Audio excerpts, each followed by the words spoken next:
सीते राम कथा हृदयम। ये शिशु हमारे राज्य में कैसे प्राप्त हुआ, इस प्रश्न का उद्गम मेरे मन में होते ही आपका यहाँ आगमन हुआ। मेरे इस प्रश्न का एक सटीक उत्तर मुझे प्रदान करें महर्षि। अवश्य करूंगा महाराज। बीज को जैसे वर्षा को बीज तक पहुंचने की आवश्यकता होती है, वैसे ही सुनने और कहने की इच्छा हो तो तब बुद्धि की रस्सी और लंबी होती है। आपके जानने योग्य विषय को जानकारी में लाने से मुझे कोई आपत्ति नहीं है। आपके इस शिशु की प्राप्ति से पहले इसके पिछले अवतारों की कथाओं को मैं अभी आपको सुनाता हूं।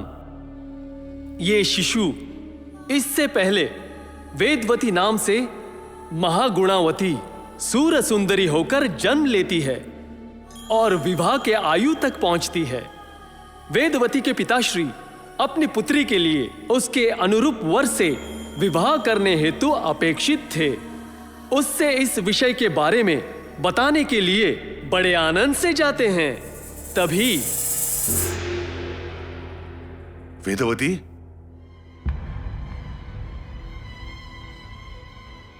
वेदवती, ये क्या है?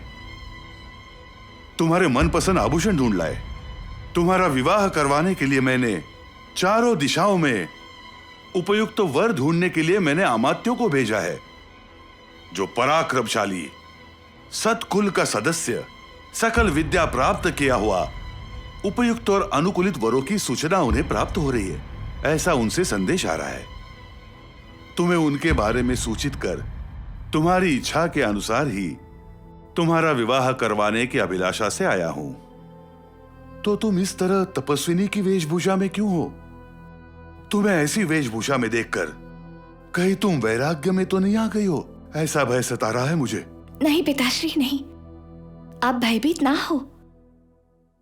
मैंने तो विवाह करने के लिए ही इस तपस को करने का निर्धार किया है। वेदवती, ये कैसा निर्णय है? तपस्या का विवाह से क्या संबंध है? पिताश्री, हिमवंत की पुत्री गिरिजा ने भी तपस्या करके ही शंकर जी को पाया था ना? वेदवती, दाक्षायनी सुबह से परम विरागी बने हुए परमेश्वर को पाने के लिए उस गिरिजा के पास तपस्या के अलावा और कोई अन्य उपाय नहीं था।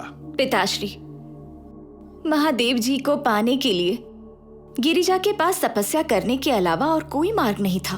वैसे ही मुझे भी मधुसूदन को पाने के लिए तपस्या करने के अलावा और कोई मार्ग नहीं है। मधुसूदन अर्थात?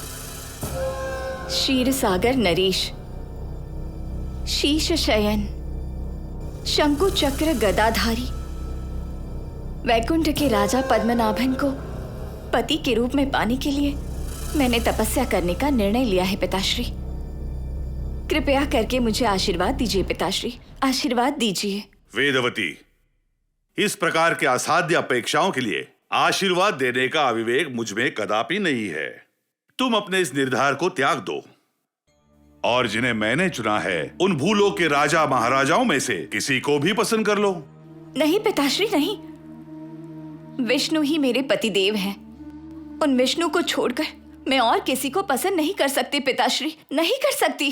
वेदवती, तुम पुत्री हो इसीलिए मैं मधुर वचनों का उपयोग कर रहा हूं, परंतु मुझे उन्हें भूलकर कठिन शब्दों का प्रयोग करना होगा।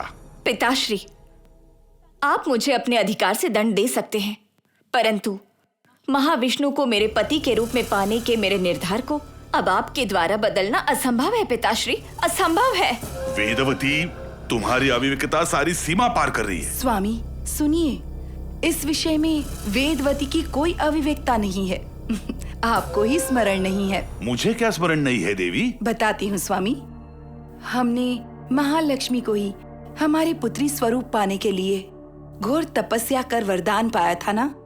उस वरदान के फलस्वरूप महालक्ष्मी ही हमारी पुत्री बनकर आई।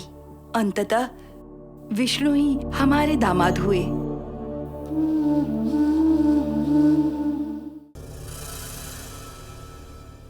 सीते राम कथा हृदयं